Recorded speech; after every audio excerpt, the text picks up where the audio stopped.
So here we are going to talk about the hypothalamus. We are covering our hypothalamus under the following headings so that if someone wants to prepare a seminar about the hypothalamus, then he should be knowing hypothalamus in such a way that he must cover the historical aspect related to hypothalamus, then followed by comparative physiology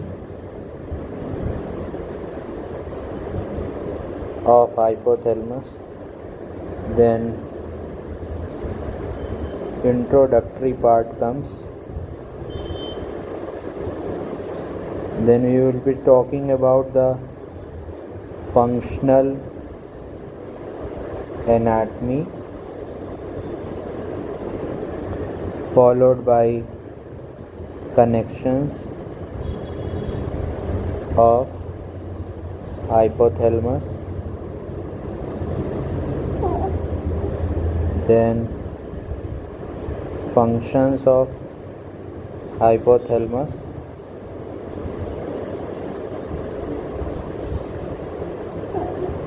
and in last we would be talking about the applied aspects related to hypothalamus. So in this class we would be talking about historical aspect, comparative physiology, introduction, functional anatomy and connections of hypothalamus. So continuing with the first, historical aspect.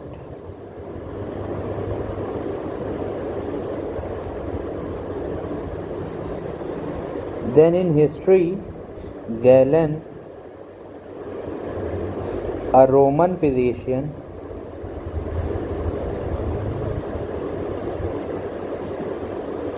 described the hypothalamus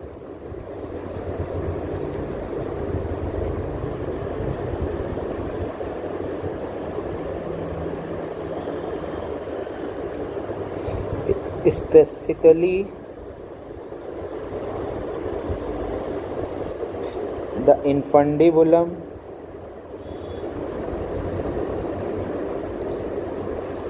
and pituitary gland as a pathway and receptacle for fluids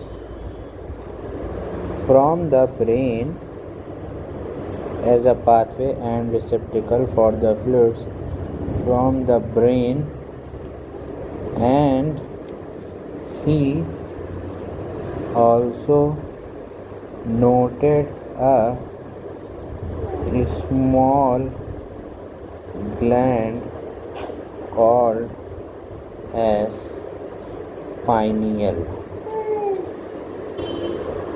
So after Galen, an Italian anatomist named Mondino de Luzzi proposed that the third ventricle is closely associated with the hypothalamus and acts as an integrator of bodily functions. After him, Ernst and Berta were the scientists who introduced the concept of neurosecretory cells in hypothalamus, highlighting its dual nature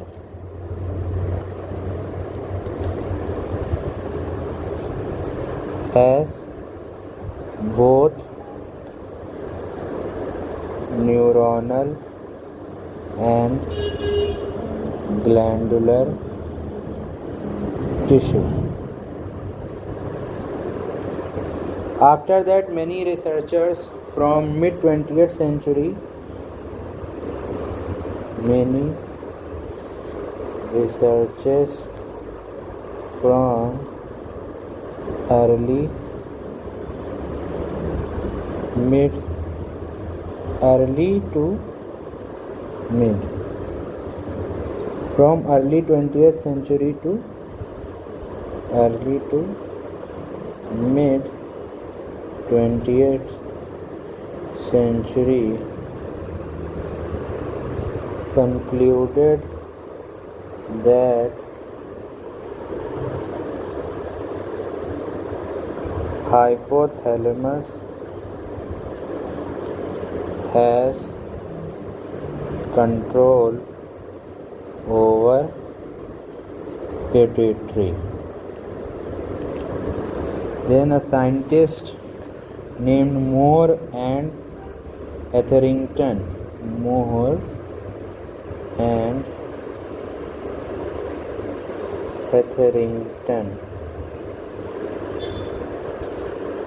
and Ramson established that hypothalamic lesions could cause obesity independent of pituitary damage.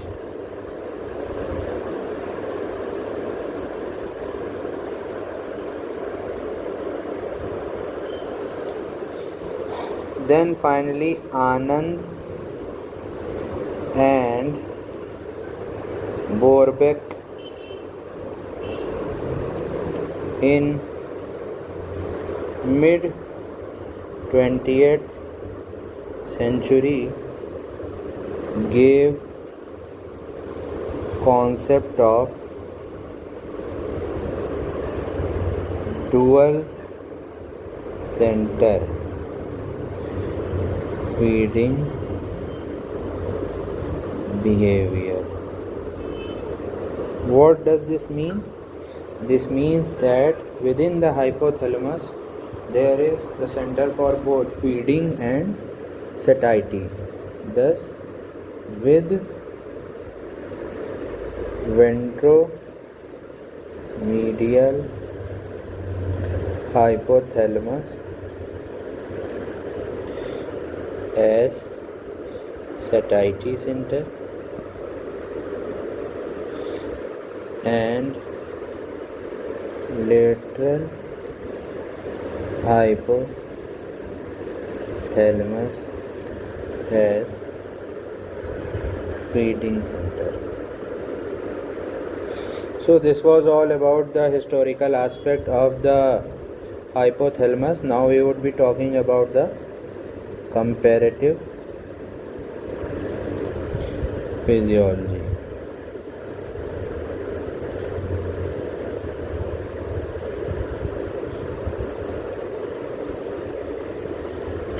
The basic thing in the comparative physiology we need to know about is that hypothalamus is found in all vertebrates from jawless fishes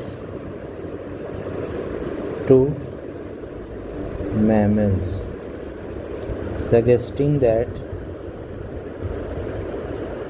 suggesting its ancient origins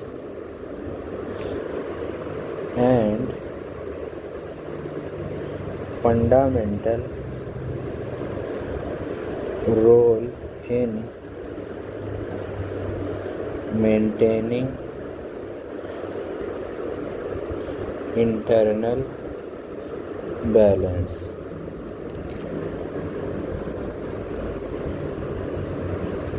In birds and reptiles, The hypothalamus hypothalamus controls the pituitary gland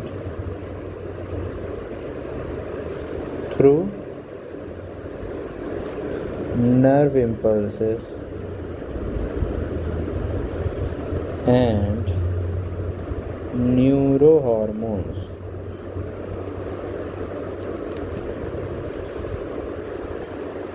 Regulating various physiological process. In fishes, hypothalamic pituitary axis. In fishes, hypothalamic pituitary axis regulates growth, gonadal development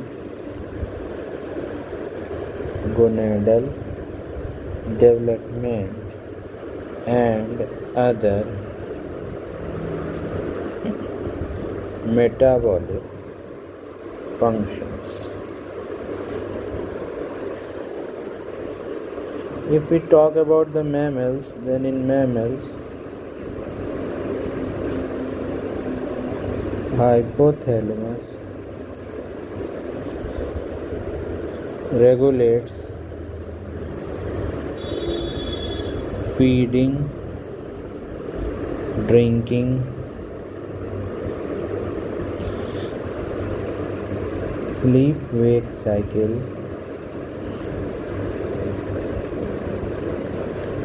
temperature regulation,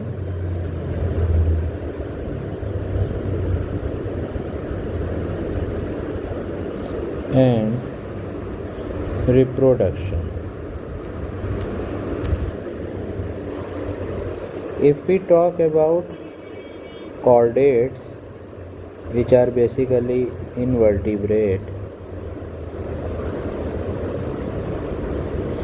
studies have suggested that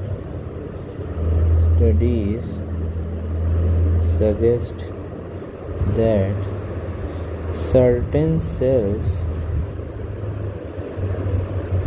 in the Siona sensory vesicle,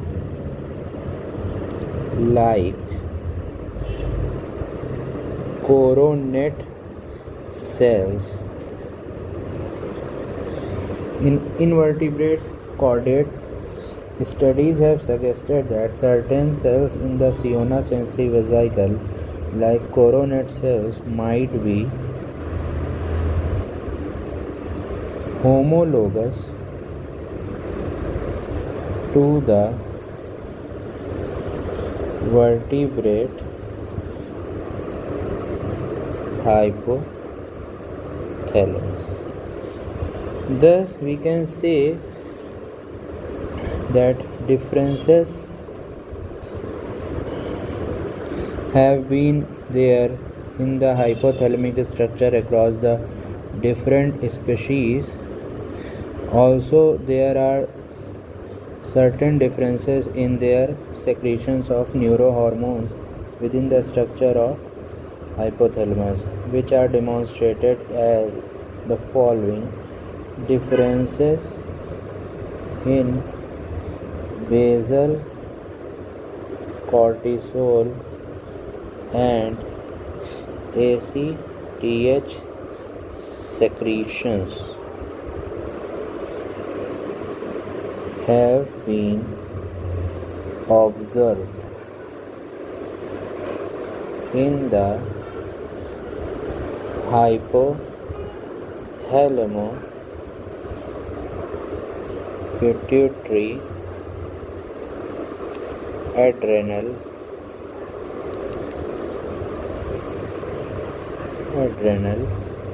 axis.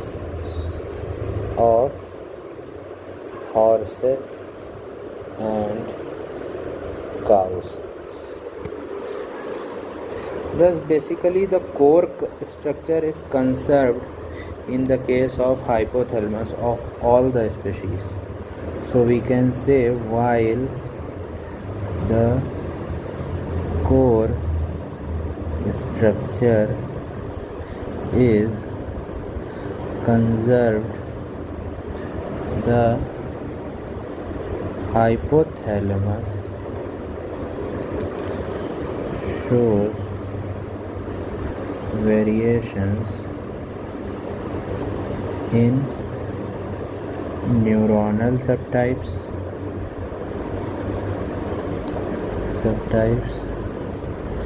gene expression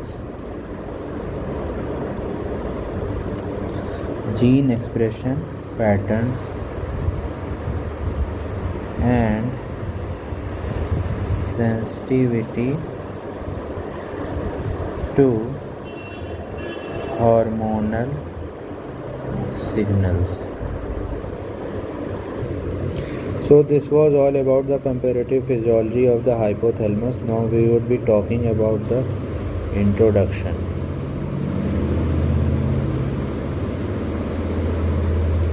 Hypothalamus. Basically, hypothalamus is a part of diencephalon, that is a part of the forebrain,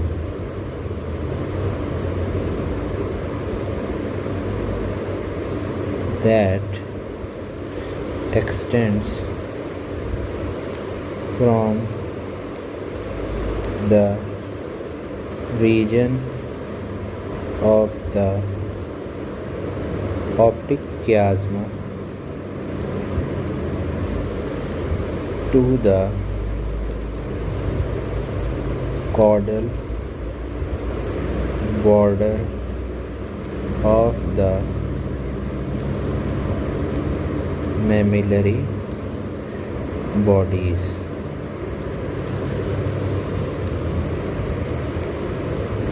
It lies below the thalamus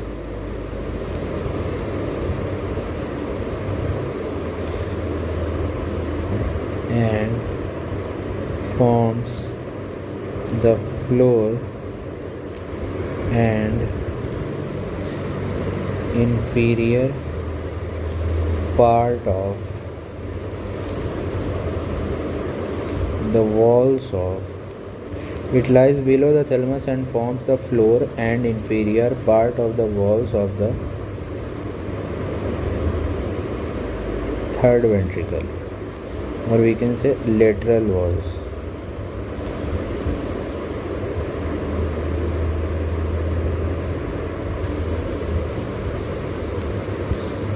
The hypothalamus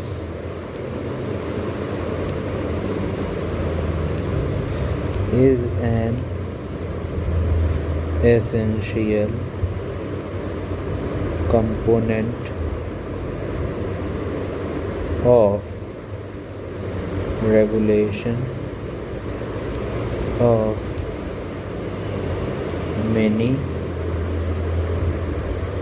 homeostatic functions, visceral functions,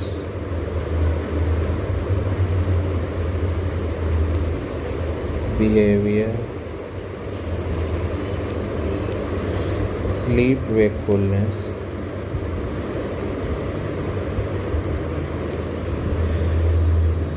body rhythms,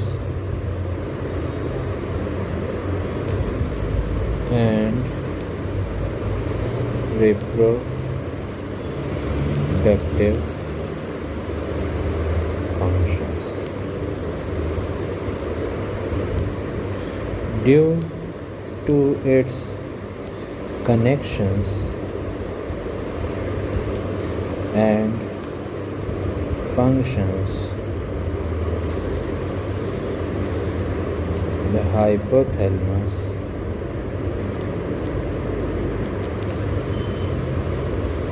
is considered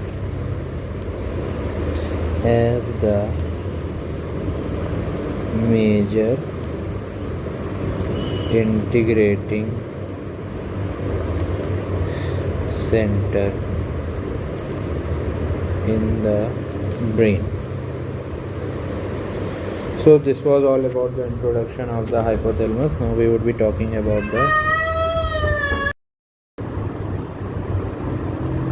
So in this video we would be talking about the functional anatomy of the hypothalamus. So basically hypothalamus is a small structure in the brain. It's a small structure in the brain which lies on each side of the third ventricle. It weighs about 10 grams. It is located below the thalamus and hence called as the hypothalamus. The hypothalamus consists of a large number of nuclei and the nuclear groups. It consists of large number of nuclei and the nuclear groups which are categorized as it comprises 4 main nuclear groups which are categorized as anterior group. It consists of preoptic, supraoptic and paraventricular nuclei. Middle group, it consists of ventromedial, dorsomedial, tuberal and arcuate nuclei. Lateral group, it consists of lateral preoptic area and lateral hypothalamic nuclei. As the name signifies itself that it lies on the lateral side. So lateral group comprises of the lateral preoptic area and the lateral hypothalamic nuclei. If we talk about the posterior group, then posterior group majorly constitutes supramammillary, mammillary and the posterior hypothalamic nuclei. So this was all about the functional anatomy and its location of the hypothalamus in the central nervous system. Now we are talking here about the connections of the hypothalamus. So hypothalamus through its afferents and efferents is connected with almost all parts of the brain. Basically all the vital activities of the human body have somewhat connections of the hypothalamus, and it is signified, it has been proved here by this statement that hypothalamus through its afferent nerves and efferents is connected with almost all parts of the brain. The major connections of the hypothalamus constitutes the fornix. Through the fornix, hypothalamus is reciprocally connected with the limbic system. Through the fornix, hypothalamus is reciprocally connected with the limbic system. Here the term comes is the limbic system. Limbic system is basically a different entity or a different topic which we have to further study. If we talk about the basic about the limbic system, then the limbic lobe or limbic system refers to the collection of 4 brain structure that consist of both grey and white matter around the hilum of the cerebral hemisphere and a group of associated deep structures. Basically limbic system consists of limbic cortex and subcortical nuclei. Seeing again about the definition of the limbic system, then limbic system, let me write it here. Limbic system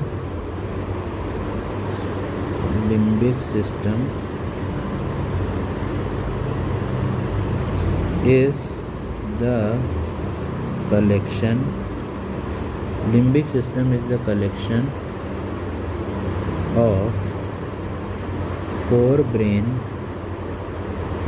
structures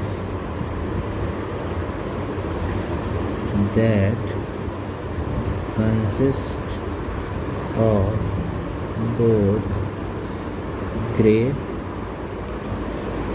and white matter around the hilum of the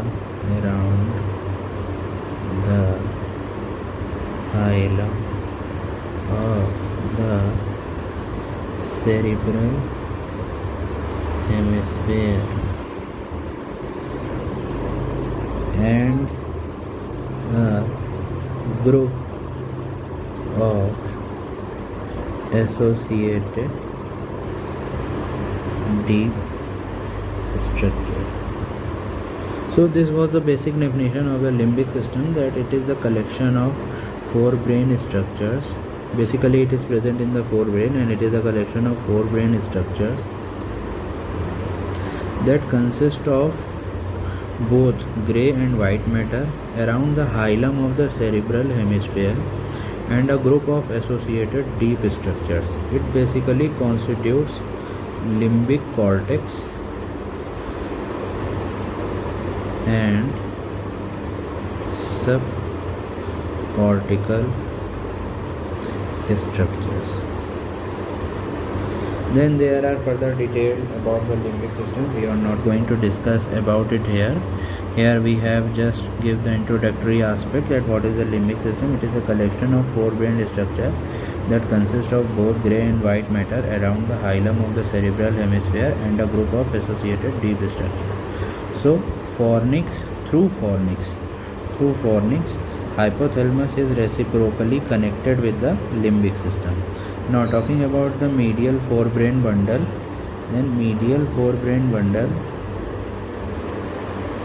hypothalamus is extensively and reciprocally connected with the brain stem, including reticular formation and limbic system, especially the septum via the medial forebrain bundle.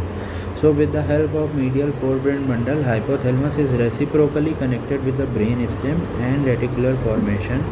Brain stem, which constitutes of the reticular formation and the limbic system, and especially the septum.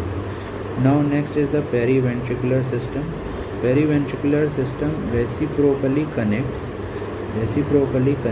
midbrain and the sensory pathway of the hypothalamus. So periventricular system basically connects the midbrain and the sensory pathway of the hypothalamus. Now talking about the next connection, that is the mammillothalamic tract. As the name itself clears the fact that this tract conveys information from the mammillary body of the hypothalamus to the anterior nucleus of thalamus. Now next is the retinohypothalamic tract.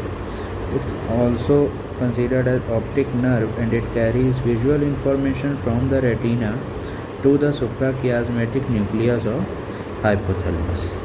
Sixth is the mammato-tegmental tract. So this was the fifth, retinohypothalamic tract. It carries visual information from retina to the suprachiasmatic nucleus of hypothalamus. Next, or the sixth in our sequence, is the mammato-tegmental tract. It connects mammillary body to the tegmental reticular nuclei of the midbrain. Next is the hypophyseal tract. It connects supraoptic and paraventricular nuclei of hypothalamus to the posterior pituitary. Next is the tuberoinfundibular tract. It connects arcuate and ventromedial nuclei of hypothalamus to the infundibulum. Ninth is the dorsal noradrenergic bundle. It connects locus ceruleus to the dorsal hypothalamus. Serotonergic neurons connect Raphe nuclei to the hypothalamus. Just focus on here that dorsal noradrenergic bundle connects locus ceruleus to the dorsal hypothalamus, and serotonergic neurons connect Raphe nucleus to the hypothalamus. Mesolimbic dopaminergic system connects third ventricle to the medial hypothalamic nuclei and within hypothalamic nuclei. Last connection is the cortico-hypothalamic fibers. It connects cerebral cortex to hypothalamus directly. Mesolimbic dopaminergic system connects third ventricle to the medial hypothalamic nuclei and within hypothalamic nuclei. Cortico-hypothalamic fibers connect to cerebral cortex to the hypothalamus directly. So this was all about the connections of the hypothalamus.